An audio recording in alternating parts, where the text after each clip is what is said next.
Tata Motors authorised service centre.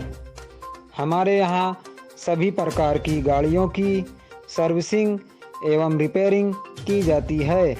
हमारे यहाँ टाटा के सभी जेन्युइन पार्ट उपलब्ध हैं। हमारा पता है NH 56 वाराणसी रोड, लोहरा मऊ, सुल्तानपुर।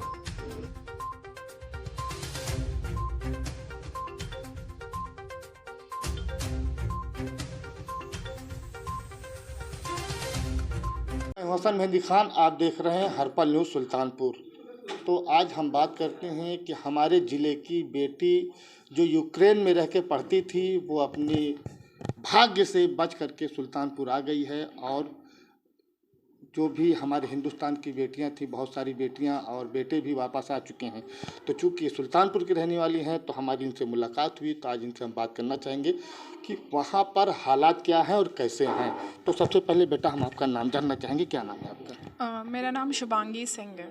शुभांगी सिंह जी। अच्छा, वहाँ के जो हालात हैं, हालात के बारे में आप बताएंगे हमको कुछ? हालत तो अभी बहुत ही गंभीर है, मतलब सिचुएशन बहुत ही ज़्यादा क्रिटिकल है वहाँ पे। जब मैं छोड़ी थी यूक्रेन, मैं जब निकली थी, मैं 28 तारीख को वहाँ से निकली थी, तो भी सिचुएशन बहुत ज़्यादा ख़राब थी। मैं वहाँ के कैपिटल में रहती थी जहाँ कीव में मेन अटैक हो रहा है, तो बहुत ज़्यादा सिचुएशन ख़राब थी। पर अब देखा जा रहा है कि कीव के आसपास के शहरों पे भी बहुत अटैक हो रहे हैं, तो मतलब समझिए यूक्रेन ही अब सेफ़ नहीं रह गया। नहीं तो जैसे जिस टाइम हमला हुआ अचानक आप लोगों को पता चला, तो उस टाइम आप लोगों को कैसा लगा वहाँ पे कि क्या करना चाहिए हमको? देखिए, मतलब इंडियन न्यूज़ में तो आ ही रहा था और सब जगह तो आ ही रहा था कि 15 तारीख से अटैक होने वाला है, होने वाला है, होने वाला है। इवन बहुत सारे ये चैनल वालों ने तो काउंटडाउन भी शुरू कर दिया था, पर कुछ हुआ नहीं। पर 24 की सुबह थी जब हम सब लोग सो रहे थे, तो 6 बजे के लगभग वहाँ पे पूरे शहर में सायरन बजने लग गए। वो सायरन इस बात का इंडिकेशन था कि अभी आप लोग को यहाँ से निकल के अपने अपने घरों पे सेफ़ लोकेशन में जाना है। वहाँ पे जैसे बंकर्स बने रहते हैं, तो उसमें जाना है।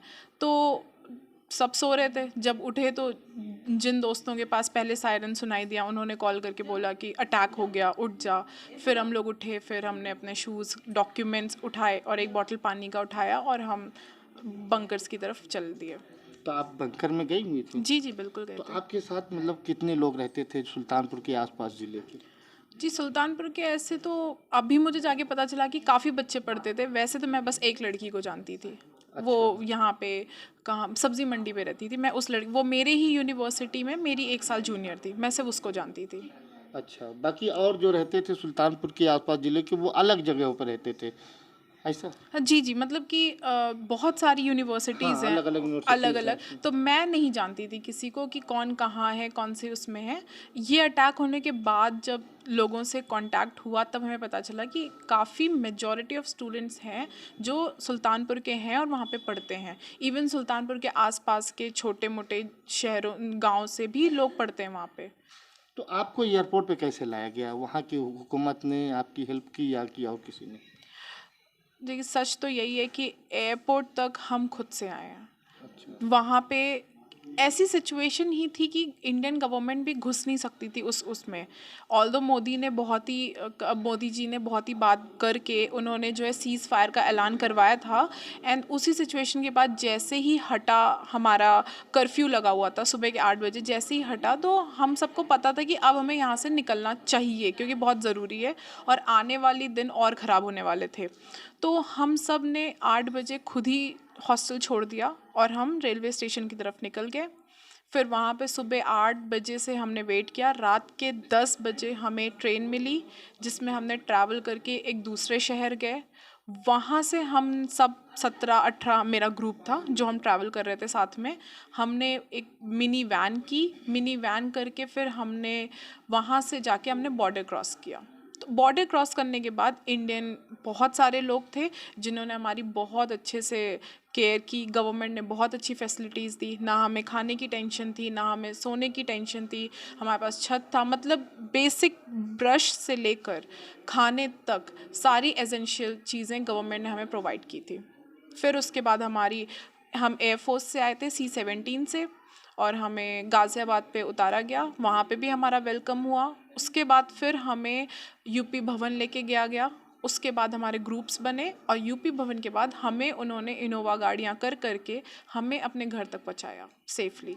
हम भी तो कहेंगे कि जो कंडीशन वहाँ की है, वहाँ पे हर आदमी की अपनी ही हालत ख़राब थी कि किस तरीके से हम अपने मुल्क, अपने वतन, अपने परिवार के पास पहुँच जाएं।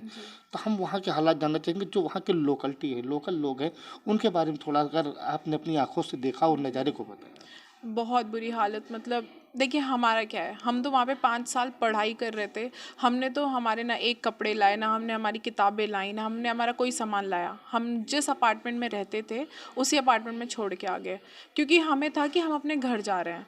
पर वहाँ से जो लोग निकल रहे थे उनका वो घर ही था, उनका बिजनेस था, उनके पास वहाँ के लोगों को जानवर रखने के बड़े शौक हैं, तो उनके अपने जानवरों को उठा उठा के वो भाग रहे हैं। किसी के पास बिल्ली है तो किसी के पास कुछ है, सबको ले लेके, अपने बच्चों को ले लेके भाग रहे हैं, रो रहे हैं। वहाँ पे जब ये मार्शल लॉ लगा तो उसमें ये हुआ कि जितनी भी वुमेन्स हैं वो निकल जाएंगी शहर से, और जितने भी 18 साल के ऊपर के लड़के हैं उनको लड़ाइयाँ करनी पड़ेंगी। वो बेचारे ट्रेन में अपनी माँ को, अपनी बहन को बिठा रहे हैं ज़बरदस्ती कि नहीं तुम छोड़ो ये शहर और मुझे यहीं रहना पड़ेगा। माँ रोई जा रही है कि नहीं बेटे तू मेरे साथ आ जा, आ जा, आ जा। वो बेटा कह रहा है नहीं मैं नहीं आ सकता। रो रहे हैं सब।